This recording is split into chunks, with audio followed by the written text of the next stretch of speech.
खैरवा आश्रम से शुरू होगी, विभिन्न जिलों से चलते हुए पटना पहुंचेगी।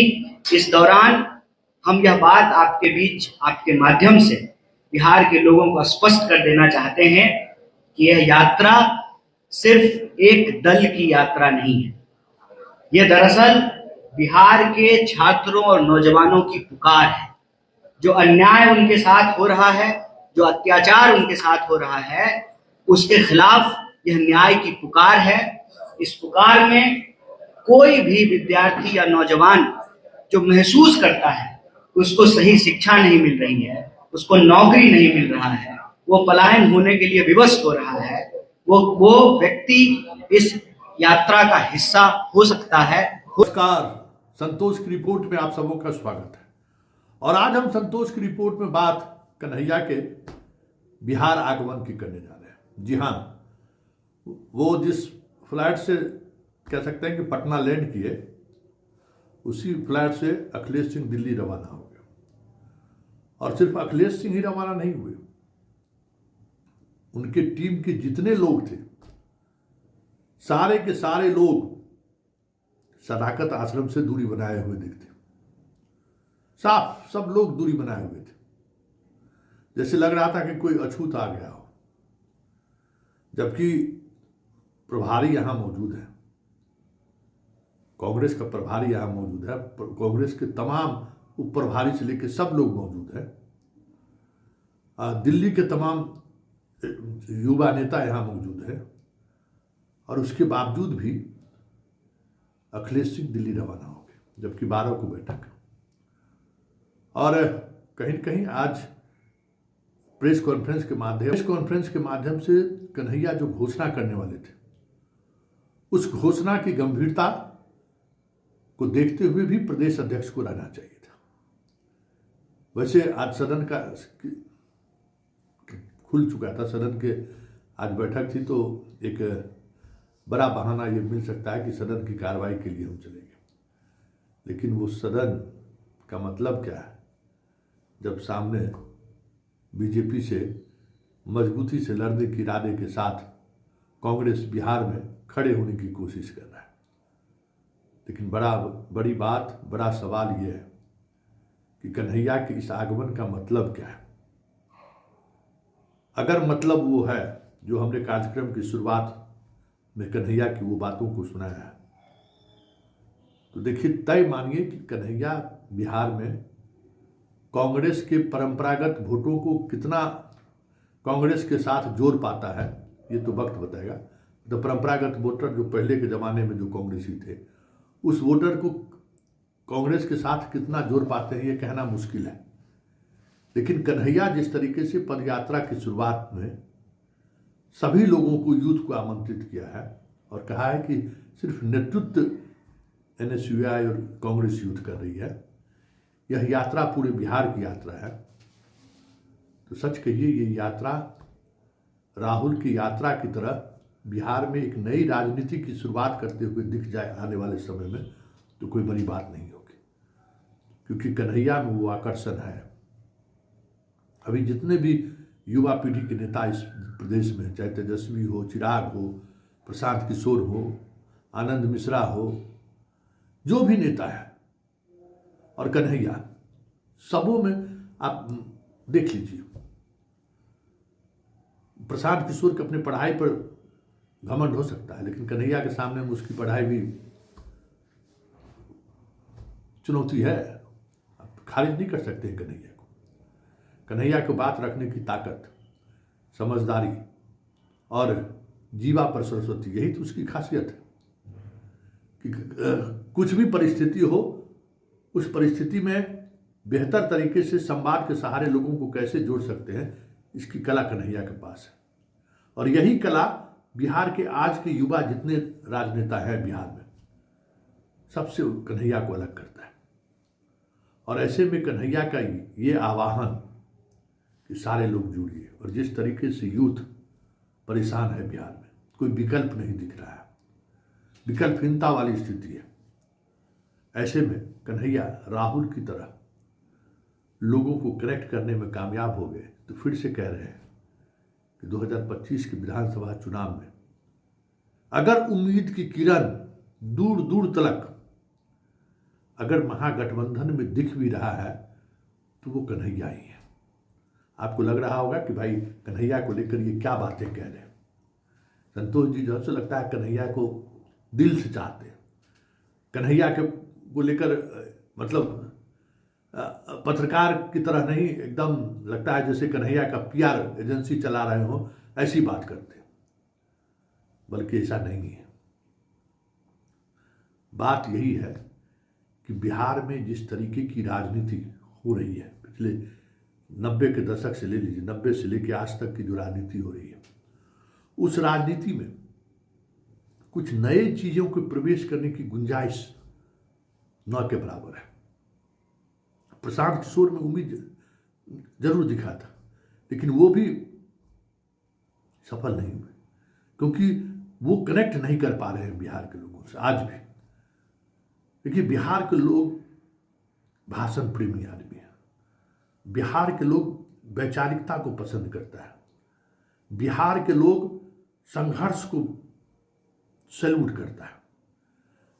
विदर्भा से पदयात्रा कन्हैया का, देखिए अभी बिहार में अखिलेश भी पदयात्रा किए, कोई इम्पैक्ट नहीं छोड़ पाया, लेकिन हम आपको कह सकते हैं कि कन्हैया अगर पदयात्रा पर निकल रहा है तो उसका इम्पैक्ट पड़ेगा। नए यूथ जुड़ेंगे, और जो यूथ निराश है यथावादी राजनीति की वजह से, वो आने वाले समय में आपको बिहार में उसके अंदर एक अलग तरीके की धड़कन दिखाई दे, तो ये भी कोई बड़ी बात नहीं होगी, क्योंकि चीज़ें बदल रही हैं और बड़ी तेजी से बदल रही हैं। आज जो कुछ भी हुआ है, कहते हैं कि कांग्रेसी भले कन्हैया को छोड़ दे, लेकिन कन्हैया का जो अपनी पूंजी है, वो पूंजी कन्हैया के बिहार के राजनीति को बदलने में सार्थक साबित हो सकता है, और वो पूंजी है युवा। एक उदाहरण हम देते हैं। हमें याद है कन्हैया के लोकसभा चुनाव में हम अपने रोसड़ा से जा रहे थे बेगूसराय, चुनाव के दिन एक लड़का जिसको मतलब चाय की दुकान होगी, सब मिलकर पूरा उसको लोलू लोलू किए हुए, एकदम पूरा एकदम किए हुए थे। संजोग से हम गाड़ी वहाँ बूथ था तो हम वहाँ रुक गए, तो पता चला कि ये लड़का BHU में पढ़ता है, और कन्हैया को वोट देने के लिए ही वो गांव आया था, और जात का कुशवाहा था। पूरा गांव उसको एकदम कन्हैया पर डिबेट, मतलब वोट चल रहा है, इधर डिबेट चल रहा है। कोई एक वो लड़का नहीं दिखा पूरे लोकसभा कॉन्फ्रेंसिस के दौरान। ऐसे हजारों लड़के दिखाई दिए जो सिर्फ कन्हैया को लेकर वोट गिराने आए थे। भले वो बुरी तरह से हार गए, वो अलग बात है, लेकिन कन्हैया को वोट देती। ये जो ताकत है कन्हैया को ना, ये जो आकर्षण है कन्हैया में, वो अभी भी बची हुई है। और यही आकर्षण बिहार के तमाम जितने नेता हैं उनके लिए चुनौती है। ये राहुल को बहुत पहले करना चाहिए था। 2024 के पार्लियामेंट के चुनाव में भी कन्हैया को आजमाना चाहिए था, लेकिन लालू परिवार के मुंह फांस में फंसकर बिहार की राजनीति को बदलने की मद्दा रखने वाले नेता को वो लालू के दबाव में कह सकते हैं कि बिहार आने से रोक दिया। इस बार कांग्रेस इस बात को लेकर ठीक है, टिकेगा नहीं, हार जाए, लेकिन अगर कन्हैया अंगद की तरह बिहार में पैर जमा दिया तो ये तय मानिए, लालू का मुसलमान और नीतीश का युवा दोनों को छोड़कर कन्हैया के साथ जुड़ जाए तो ये भी कोई बड़ी बात नहीं होगी। क्योंकि हम बलिया की उस धरती को याद है, तो उस लोकसभा चुनाव तनवीर हसन जिस गांव से चुनाव लड़ रहे थे, उस गांव में जिस तरीके से तनवीर हसन के खिलाफ माहौल बना था मुसलमान के युवाओं में, वो आज भी उस तरीके के युवाओं का जोश हम सोशल मीडिया पर कन्हैया को लेकर देखते हैं। और जिस तरीके से चुनाव से 5-6 महीने पहले कन्हैया पदयात्रा के सहारे, ये बड़ी बात है, पदयात्रा के सहारे बिहार के भ्रमण पर निकला। ये पहले किसी बिहार के किसी पॉलिटिशियन की आज जो भी पॉलिटिशियन, युवा पॉलिटिशियन की बात करें, ये पहली यात्रा होगी, पद यात्रा। और कन्हैया के पास तो 3600 किलोमीटर पैदल चलने का एक्सपीरियंस तो है राहुल के साथ। इस यात्रा को कैसे कन्हैया आगे बढ़ाता है, ये देखने वाली बात होगी। लेकिन इतना तय समझिए, कन्हैया का बिहार आना कांग्रेस और आरजेडी दोनों के लिए, दोनों के दोनों असहज है। उनकी पार्टी भी असहज है और तेजस्वी भी असहज है। तो एक दुश्मन नहीं है, कन्हैया को अपनी पार्टी के अंदर भी लड़ाई लड़नी है और तेजस्वी जैसे यथास्थितिवादी राजनीति करने वाले राजनीतिज्ञों से भी उसे लड़ना होगा। लेकिन देखना दिलचस्प होगा कि राहुल इसको छूट कितना देता है। सब कुछ उसी पर निर्भर करेगा। तो जरा सुन लीजिए आज कन्हैया प्रेस कॉन्फ्रेंस में किस तरीके से, किस बेबाकी से बात रखा है। हमारे बिहार के प्रभारी कृष्णा जी ने आपको बताया कि आज एनएसवाई और यूथ कांग्रेस की एक संयुक्त बैठक हुई, जिसमें यह फैसला लिया गया कि बिहार का जो सबसे जरूरी मुद्दा है, बिहार का जो सबसे दर्दनाक पहलू है, उसके संबंध में एक पदयात्रा निकाली जाए। तो आने वाली 16 तारीख को, 16 मार्च से, जहां से गांधी जी ने चंपारण आंदोलन की शुरुआत की थी अंग्रेजों के अन्याय के खिलाफ, तो बिहार के लोगों के ऊपर जो अन्याय हो रहा है उसके खिलाफ एनएसवाई और यूथ कांग्रेस 16 मार्च से एक पदयात्रा की शुरुआत करेगी। जो पदयात्रा बिहार के विभिन्न जिलों से होते हुए आने वाले समय में पटना में उसका कल्मिनेशन होगा। पटना तक वो यात्रा आएगी। इस यात्रा का जो सबसे प्रमुख मुद्दा है वो मुद्दा है शिक्षा का, नौकरी का और पलायन का। जैसा कि कृष्णा जी ने आपको बताया कि बिहार और बिहार के लोग पढ़ाई के लिए, दवाई के लिए, कमाई के लिए बिहार से पलायन करने को मजबूर है।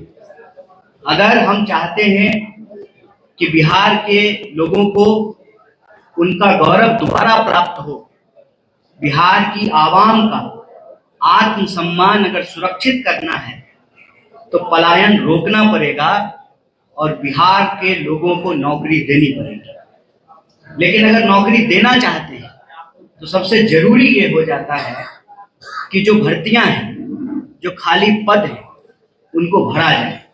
लेकिन आप जानते हैं समय पे रिक्तियों को नहीं भरा जाता है, और जब रिक्तियों को भरने की असफल कोशिश सरकार करती है तो बड़े पैमाने पर परीक्षाओं में धांधली होता है, लूट खसोट होता है, भ्रष्टाचार के बड़े मामले उजागर होते हैं।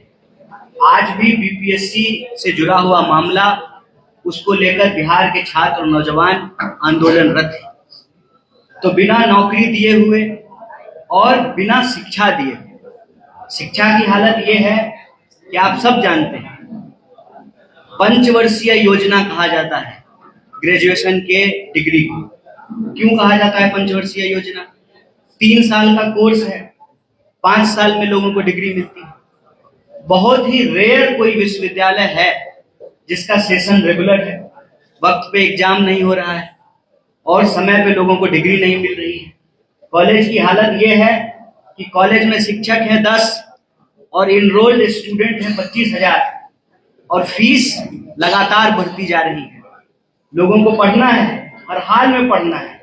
गरीब से गरीब इंसान चाहता है कि उनके बच्चे पढ़ें, उनके बच्चों को नौकरी मिले और उनका जीवन बेहतर हो जाए। लेकिन सच्चाई ये है कि बिहार के लोगों को अच्छी शिक्षा के लिए बाहर जाना पड़ रहा है, नौकरी के लिए बाहर जाना पड़ रहा है, इलाज के लिए बाहर जाना पड़ रहा है।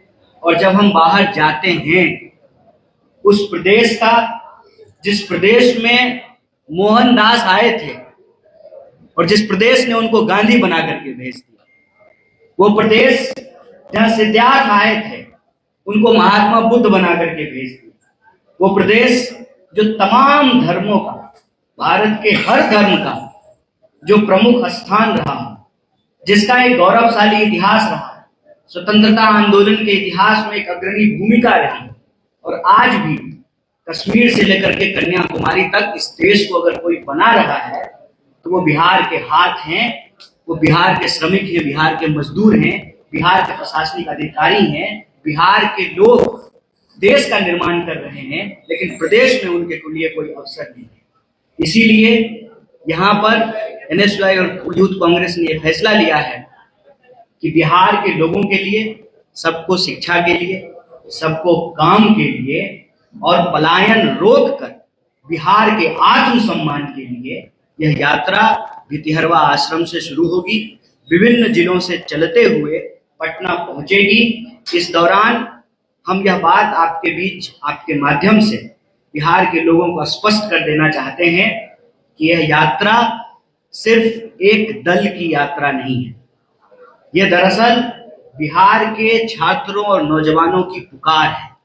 जो अन्याय उनके साथ हो रहा है, जो अत्याचार उनके साथ हो रहा है, उसके खिलाफ यह न्याय की पुकार है।